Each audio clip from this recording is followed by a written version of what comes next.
Burkina Faso, a landlocked nation in West Africa, has long grappled with political instability and socio-economic challenges.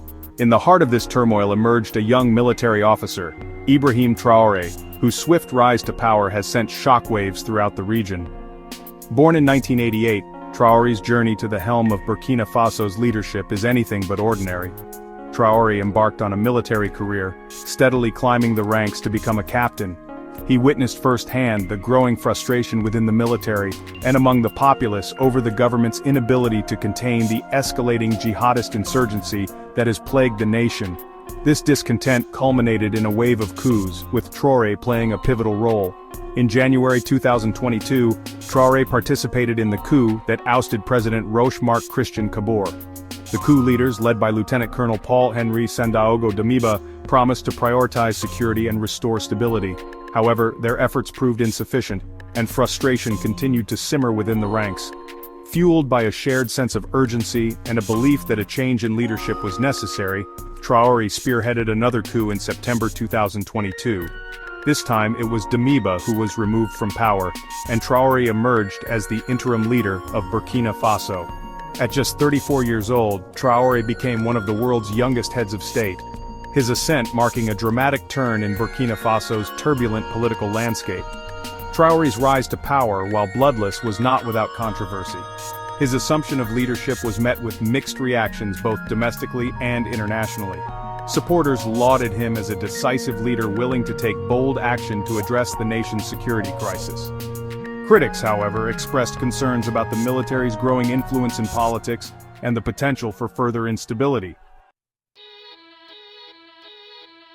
At the heart of Ibrahim Traore's ideology lies a deep-seated anti-colonial sentiment, particularly directed at France, Burkina Faso's former colonial ruler. Traore views France's continued presence and influence in the Sahel region as a major impediment to Burkina Faso's progress and sovereignty. Traore's anti-French stance resonates with a growing Pan-African movement that seeks to dismantle the remnants of colonialism and assert African agency on the world stage. He has accused France of perpetuating neo-colonial policies that exploit Burkina Faso's resources and undermine its ability to chart its own course. Traore has been particularly critical of France's military intervention in the Sahel, Operation Barkhane. While France claims to be assisting in the fight against jihadist groups, Traore argues that their presence has only exacerbated the situation, leading to increased violence and instability. He has called for a complete withdrawal of French forces from Burkina Faso, asserting that the country is capable of handling its own security. Traore's anti-colonial rhetoric has made him a polarizing figure. His supporters view him as a courageous leader, willing to stand up to former colonial powers and defend Burkina Faso's sovereignty. His detractors, however, worry that his stance could further isolate Burkina Faso from its traditional allies and jeopardize much-needed aid and support. Ibrahim Traore's rise to power came at a time when Burkina Faso was grappling with an unprecedented crisis. Years of jihadist insurgency, coupled with political instability and socio-economic challenges, had plunged the nation into a state of turmoil. Traore's primary mission, as he declared upon assuming leadership, was to restore security and stability to the beleaguered nation. The security situation in Burkina Faso had been deteriorating for several years, with jihadist groups, affiliated with Al-Qaeda and the Islamic State, gaining ground in the northern and eastern regions. These groups have been responsible for numerous attacks on civilians, security forces and government institutions, leading to widespread displacement and a humanitarian crisis. Traore recognized that addressing the security crisis was paramount to achieving any meaningful progress in Burkina Faso. He pledged to bolster the country's armed forces, equip them with the necessary resources, and adopt a more aggressive approach to combating the insurgency. However, his methods have proven controversial, with some critics accusing him of resorting to heavy-handed tactics and prioritizing military solutions over addressing the root causes of the conflict. Despite Traore's efforts, the security situation in Burkina Faso remains dire. The jihadist insurgency has continued to spread, and the number of attacks has increased since he took power. The humanitarian crisis has also worsened, with millions displaced and facing food insecurity. While Traore has made security his top priority, The challenges he faces are immense and a lasting solution remains elusive. Section 4. Forging a new path, regional alliances and the rejection of French influence. In his quest to assert Burkina Faso's sovereignty and reduce its reliance on former colonial powers, Ibrahim Traore has embarked on a path of forging new regional alliances.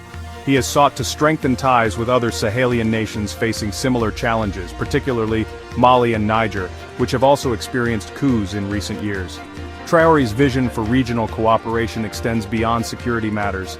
He envisions a bloc of Sahelian nations working together to promote economic development, enhance regional trade, and address shared challenges such as climate change and desertification.